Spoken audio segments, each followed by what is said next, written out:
பீகார் மாநிலத்தில் முதற்கட்டமாக 121 தொகுதிகளில் வாக்குப்பதிவு தொடங்கி விறுவிறுப்பாக நடைபெற்று வருகிறது.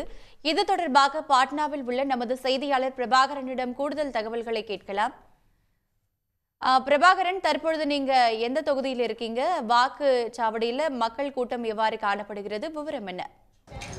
பீகார் மாநிலத்தில் முதல் கட்டமாக 121 சட்டப்பேரவை தொகுதிகளுக்கான வாக்குப்பதிவு என்பது இன்று காலை 7 மணிக்கு தொடங்கியிருக்கிறது.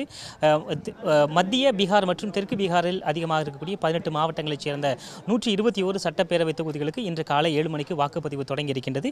காலை 7 மணியிலிருந்து வாக்குப்பதிவு தொடங்கிய பொழுதிலிருந்தே மக்கள் சாறை சாறையாக வந்து தங்களுடைய வாக்குகளை பதிவு செய்து வண்ணம் இருக்கின்றார்கள். நாம் தற்பொழுது பாட்னாவில் இருக்கக்கூடிய திகா தொகுதியில் இருக்கின்றோம். இந்த தொகுதியில் தற்பொழுது இந்த மையம் என்பது கால்நடை பல்கலைக்கழகத்துடைய வளாகமாக இருக்கின்றது. இங்கு காலையிலிருந்து அதிகாலையிலிருந்தே மக்கள் நின்று தங்களுடைய வாக்குகளை செலுத்தி வருகின்றார்கள்.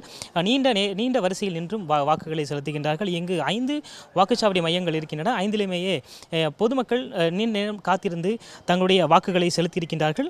காலை 9 மணி நிலவரப்படி மாநிலம் முழுவதும் இந்த 121 சட்டமன்ற தொகுதிகளில் முதல்கட்ட வாக்குப்பதிவு என்பது சராசரியாக 13.13% வாக்குப்பதிவு என்பது ஆகியிருக்கின்றது. இதுவரை நடந்த தேர்தல்களிலேயே இது அதிகமாக இருப்பதாக தேர்தல் ஆணையம் தரப்பிலிருந்து தகவல்கள் தெரிவிக்கின்றன. அதிகபட்சமாக பெகுசராய் மாவட்டத்தில் 14.60%, போஜ்பூரில் 13.11%, அதேபோல ககாரியா மாவட்டத்தில் 14.15%, அதேபோல முசாஃபர்பூர் மாவட்டத்தில் 14.38% வாக்குப்பதிவு என்பது இருக்கின்றது. அதிகபட்சமாக ஷகர்ஷா மாவட்டத்தில் 15.27% வாக்குப்பதிவு என்பது நடந்திருக்கின்றது. குறைந்தபட்சமாக லக்கிசாராய் மாவட்டத்தில் 7% வாக்குப்பதிவு என்பது நடந்திருக்கின்றது. அடுத்த கட்ட வாக்குப்பதிவு சதவீதம் என்பது ஒரு 11:30 மணிக்கு மேல் தெரிய வரும். தொடர்ந்து பல்வேறு இடங்களில் இந்த எந்தவித அசம்பாவிதம் இல்லாமல் நடப்பதற்கு ஏதுவாக பீகார் மாநில காவல்துறை, அது மட்டுமல்லாது CSF மற்றும் CRPF உள்ளிட்ட மத்திய காவல் படையினரும் பாதுகாப்பிற்கு நிறுத்தப்பட்டிருக்கின்றார்கள்.